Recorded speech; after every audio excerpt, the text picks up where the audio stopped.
राधे राधे सभी को जय श्री कृष्णा। स्वागत है आप सभी का हमारे यूट्यूब चैनल में। आज हम आपको सोमवार व्रत की कथा सुनाएंगे। कथा अच्छी लगे तो वीडियो को लाइक करें और चैनल को सब्सक्राइब करें।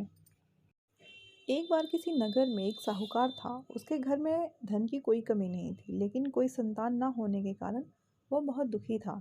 संतान प्राप्ति के लिए वह हर सोमवार को व्रत रखता था और पूरी श्रद्धा के साथ शिव मंदिर जाकर भगवान शिव और माता पार्वती की पूजा करता था।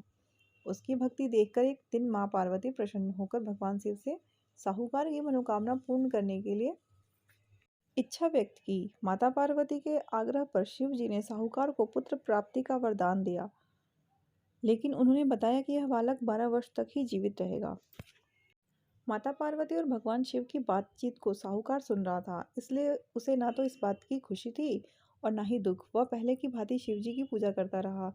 कुछ समय बाद साहूकार की पत्नी ने एक पुत्र को जन्म दिया। जब वह बालक 11 वर्ष का हुआ तो उसे पढ़ने के लिए काशी भेज दिया गया। साहूकार ने पुत्र के मामा को बुलाकर उसे बहुत सारा धन देते हुए कहा कि तुम इस बालक को काशी विद्या प्राप्ति के लिए ले जाओ।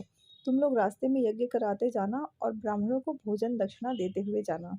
दोनों मामा भांजे इसी तरह करते, ब्राह्मणों को दान दक्षिणा देते और यज्ञ करते काशी नगरी निकल पड़े।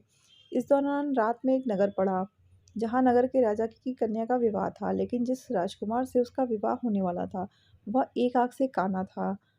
राजकुमार के पिता ने अपने पुत्र के काना होने की बात को छुपाने के लिए सोचा, क्यों ना उसे साहूकार के पुत्र को दूल्हा बनाकर राजकुमारी से विवाह करा दूं। विवाह के बाद इसको धन देकर विदा कर दूंगा और राजकुमारी को अपने नगर ले जाऊंगा। लड़के को दूल्हे के वस्त्र पहनाकर राजकुमारी से विवाह करा दिया गया।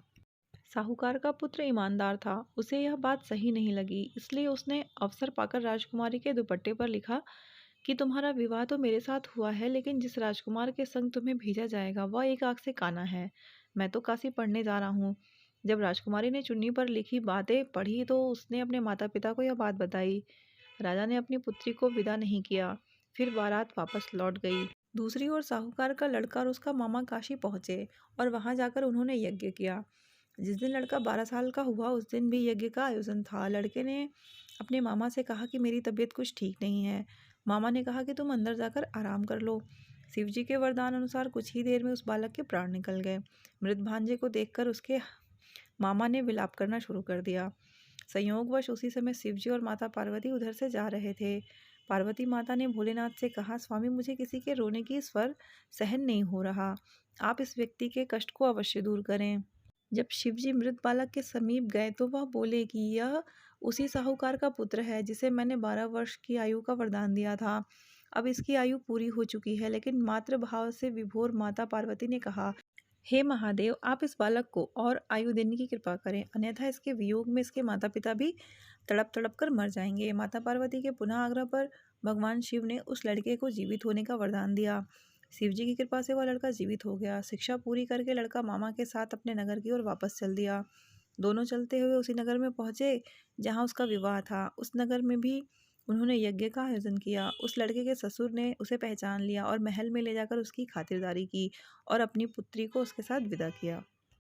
इधर साहूकार और उसकी पत्नी भूखे प्यासे रहकर बेटे की प्रतीक्षा कर रहे थे। उन्होंने प्रण रख रखा था कि यदि उन्हें अपने बेटे की मृत्यु का समाचार मिला तो वह भी प्राण त्याग देंगे, परंतु अपने बेटे के जीवित होने का समाचार पाकर वह बेहद प्रसन्न हुए। उसी रात भगवान शिव ने साहूकार के स्वप्न में आकर कहा, हे श्रेष्ठी, मैंने तेरे सोमवार के व्रत करने और व्रत कथा सुनने से प्रसन्न होकर तेरे पुत्र को लंबी आयु प्रदान की है।